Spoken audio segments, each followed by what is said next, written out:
বন্ধুরা, একজন ৬০ বছরের কোটিপতি মহিলা চাকরির জন্য ঘুরে বেড়ানো ২১ বছরের এক যুবককে চাকরি দিয়েছিলেন।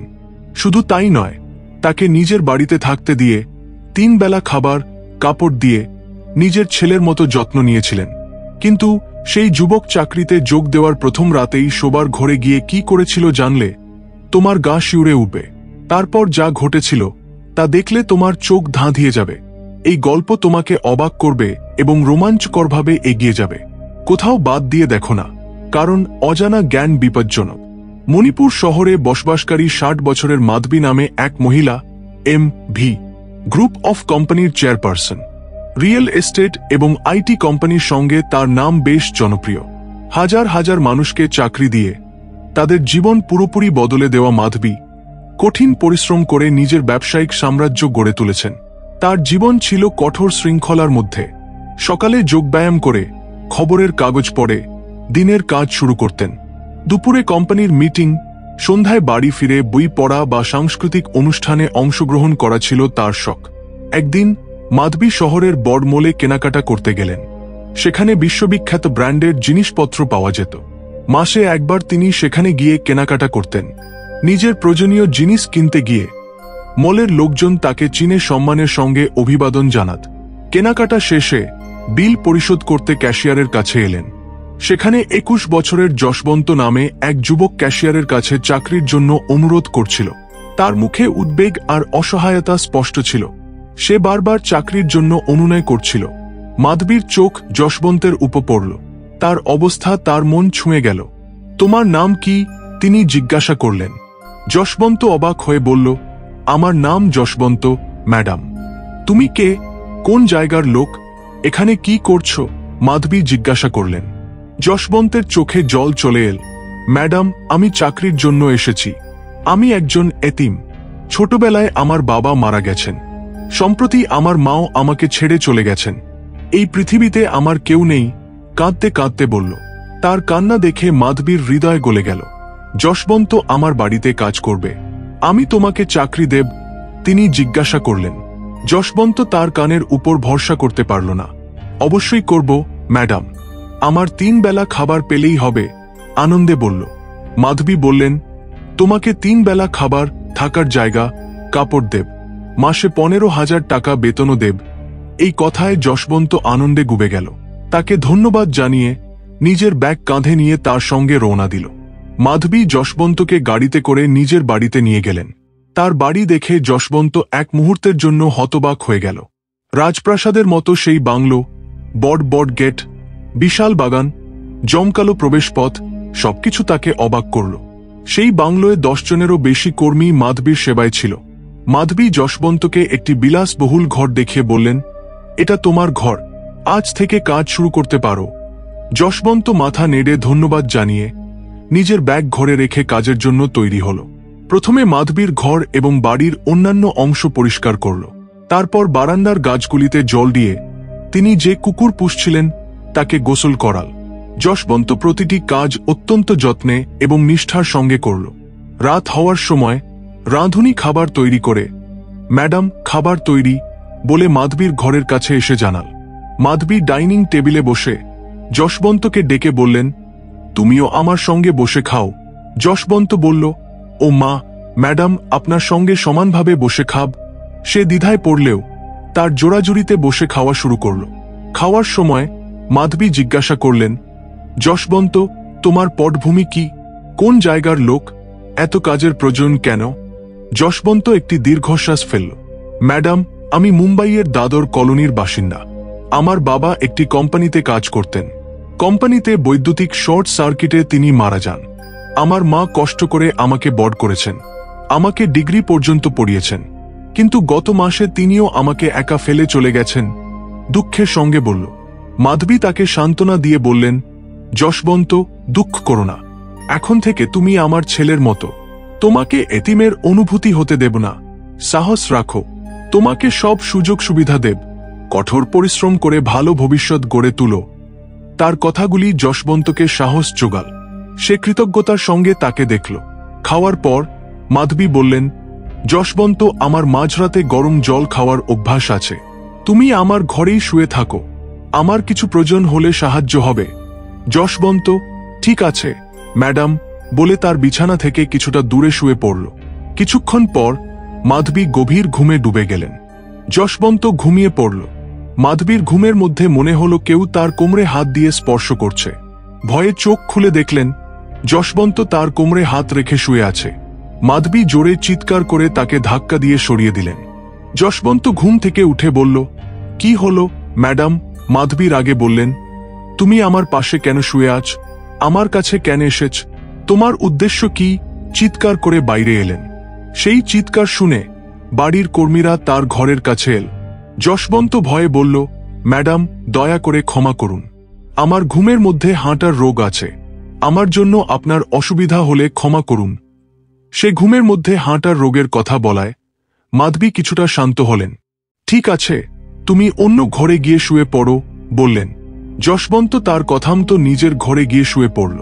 কিন্তু প্রথম দিনেই মাধবীর সঙ্গে ঝামেলা করে ফেলেছি ভেবে ভয়ে তার ঘুম এল না। পরের দিন সকালে যশবন্ত মাধবীর জন্য গোসলের জল প্রস্তুত করে কফি এনে দিল। মাধবী তার মুখের দিকে তাকাতে পারলেন না, লজ্জায় কফি খেয়ে গোসলে গেলেন। সেই দিন থেকে যশবন্ত তার সকালের নাস্তা, দুপুরের খাবার, রাতের খাবার এবং অন্যান্য প্রয়োজনীয়তা অত্যন্ত যত্নে দেখাশোনা করল। তার সততা এবং নিষ্ঠা লক্ষ্য করে মাধবী বললেন, তোমার ঘুমের মধ্যে হাঁটার রোগ কমাতে আগামী সপ্তাহে একজন বিখ্যাত ডাক্তারের সঙ্গে দেখা করব। যশবন্ত, ঠিক আছে ম্যাডাম বলে খুশি হল। 4 দিন সবকিছু স্বাভাবিক ছিল। সে তার কাজ সততার সঙ্গে করছিল। কিন্তু 5ম দিনের মাঝরাতে মাধবী জল খেতে বেরিয়ে এলেন। দেখলেন যশবন্ত তার ঘরের দরজার কাছে শুয়ে আছে। এই ঘুমের মধ্যে হেঁটে এসে আমার দরজার কাছে শুয়ে পড়েছে ভেবে মাধবী তাকে জাগিয়ে নিজে তাকে তার ঘরে নিয়ে গিয়ে শুইয়ে দিলেন। পরের দিন সকালে মাধবী যথারীতি কফি খেয়ে গোসলে গেলেন। গোসল শেষ করে বেরিয়ে এলেন। দেখলেন যশবন্ত বাথরুমের কাছে দাঁড়িয়ে আছে। তিনি হতবাক হয়ে গেলেন। তুমি এখানে কেন দাঁড়িয়ে আছ? জিজ্ঞাসা করলেন। যশবন্ত মাথা নিচু করে বলল, ম্যাডাম আপনার কোনো সাহায্য লাগবে কিনা ভেবে এসেছি। মাধবী তার উত্তরে ভীষণভাবে আবেগপ্রবণ হয়ে পড়লেন। আমি যা কাজ বলেছি তাই করো, এখন থেকে আমার ঘরের কাছে বা বাথরুমের কাছে আসবে না বলে নিজের ঘরে চলে গেলেন। সেই দিন যশবন্তের কাজ এবং তার দৃষ্টি মাধবীকে অস্বস্তি বোধ করাল। সেই দিন মাঝরাতে মাধবী জল খেতে এসে নিজের ঘরের দরজা বন্ধ করতে ভুলে শুয়ে পড়লেন। কিছুক্ষণ পর যশবন্ত ঘুমের মধ্যে হেঁটে তার ঘরে এসে তাকে জড়িয়ে ধরে শুয়ে পড়ল। কেউ তার উপর হাত রাখার মতো অনুভব করায় মাধবী হতবাক হয়ে চোখ খুললেন। যশবন্ত তার কোমর ধরে গভীর ঘুমে মগ্ন ছিল। এটি দেখে রাগে ফেটে পড়ে মাধবী তার কপালে জোরে আঘাত করে জাগিয়ে তুলেন। যশবন্ত টলমল করে উঠে বলল, কি হলো ম্যাডাম? মাধবী রাগে বললেন, তুমি এখানে কি করছ? কতবার বলতে হবে আমার ঘরে আসবে না? তুমি ইচ্ছাকৃতভাবে আমার কাছে আসছ না, আমার খুব অসুবিধা হচ্ছে, এখনই এখান থেকে চলে যাও। যশবন্ত তার রোগের কারণে এমন করলেও এটি মাধবীর মনকে গভীরভাবে আঘাত করল। এত ছোট ছেলে আমার প্রতি কেন এমন আগ্রহ দেখাচ্ছে? এভাবে চললে আমার সম্মানের ক্ষতি হবে তিনি ভাবলেন। এতদিন যশবন্তের প্রতি দেখানো করুণা উধাও হয়ে গেল। তিনি একটি সিদ্ধান্তে এলেন। পরের দিন সকালে যশবন্ত কফি দিতে এলে মাধবী তার চোখের দিকে তাকিয়ে বললেন, যশবন্ত এখন থেকে তোমাকে এখানে কাজ করতে হবে না। তুমি সারা রাত আমার ঘরে এলে লোকে আমার সম্পর্কে খারাপ কথা বলবে। মাধবী নাম শুনলেই মানুষ সম্মান করে, সেই সম্মান তোমার জন্য হারাতে পারি না এই বলে তাকে চাকরি থেকে বরখাস্ত করলেন। চাকরি হারানোর দুঃখে যশবন্তের চোখে জল এল। নিজের ব্যাগও না নিয়ে মাধবীর বাড়ি থেকে চলে গেল।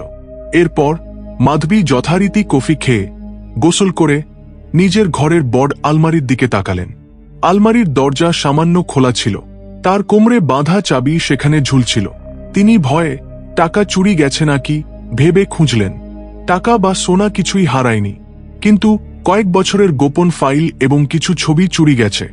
এটি দেখে মাধবী হতবাক হয়ে বসে পড়লেন। তাহলে যশবন্ত ঘুমের মধ্যে হাঁটার রোগের কথা বলে আমার কাছে এসে আমার কোমরের চাবি চুরি করেছে। তিনি বুঝতে পারলেন যশবন্ত তাকে ঠকিয়েছে। তার মনে অনেক প্রশ্ন, যশবন্তকে, তার উদ্দেশ্য কি, ওই ফাইলগুলি দিয়ে সে কি করবে? তিনি উদ্বিগ্ন হয়ে পড়লেন। কি করবেন ভেবে ততক্ষণাৎ যশবন্তের বলা মুম্বাইয়ের দাদর কলোনিতে গেলেন। সেখানকার লোকজনের কাছে যশবন্তের কথা জিজ্ঞাসা করলে তারা বলল, এখানে যশবন্ত নামে কেউ নেই। তিনি বাড়ি ফিরে গভীরভাবে ভাবলেন, তার ঘরে হয়তো কোনো সূত্র পাওয়া যাবে ভেবে যশবন্তের ঘরে গেলেন। সেখানে তার ব্যাগ পাওয়া গেল। জিপার খুলে দেখলেন কিছু কাপড় ছিল। কাপড়গুলি বের করতেই তার মানি ব্যাগ পাওয়া গেল। সেটি খুলে দেখে মাধবীর মন শূন্য হয়ে গেল, কারণ সেই মানি ব্যাগে যশবন্তের বাবা মায়ের ছবি ছিল। সেই ছবি দেখামাত্র মাধবীর হাত কাঁপতে লাগল, শরীর ঘামে ভিজে গেল। অতীতের ঘটনাগুলি তার চোখের সামনে ভেসে উঠল। বন্ধুরা, যশবন্তের বাবা ছিলেন একজন ধনী ব্যবসায়ী। মাধবী সেই কোম্পানিতে সেক্রেটারি হিসেবে কাজ করতেন। তিনি নিজের সৌন্দর্য এবং বুদ্ধি ব্যবহার করে যশবন্তের বাবাকে নিজের বশে এনেছিলেন। সপ্তাহে 4 দিন তাকে নিজের বাড়িতে ডেকে আনতেন। যশবন্তের বাবা তার কথায় গলে যেতেন। মাধবীর তার প্রতি প্রেম ছিল না, তবে তার সম্পত্তির উপর নজর ছিল। সেই সম্পত্তির জন্য তার সঙ্গে সম্পর্ক রাখতেন। তার দুর্বলতা ব্যবহার করে কোম্পানির নথি কপি করেছিলেন। ধীরে ধীরে কোম্পানির শেয়ার নিজের নামে স্থানান্তর করেছিলেন। সম্পত্তি হাতে পাওয়ার পর যশবন্তের বাবাকে নৃশংসভাবে হত্যা করে সেই অপরাধ যশবন্তের মায়ের উপর চাপিয়ে গিয়েছিলেন। আদালত যশবন্তের মাকে 30 বছরের জেল দিয়েছিল। ছোটবেলায় এতিম হয়ে যাওয়া যশবন্ত আদালতের আদেশে অনাথাশ্রমে বড় হয়েছিল। বড় হওয়ার পর সে তার মাকে দেখতে জেলে যেত। তার মা তার উপর হওয়া অন্যায়ের কথা তাকে বলেছিলেন।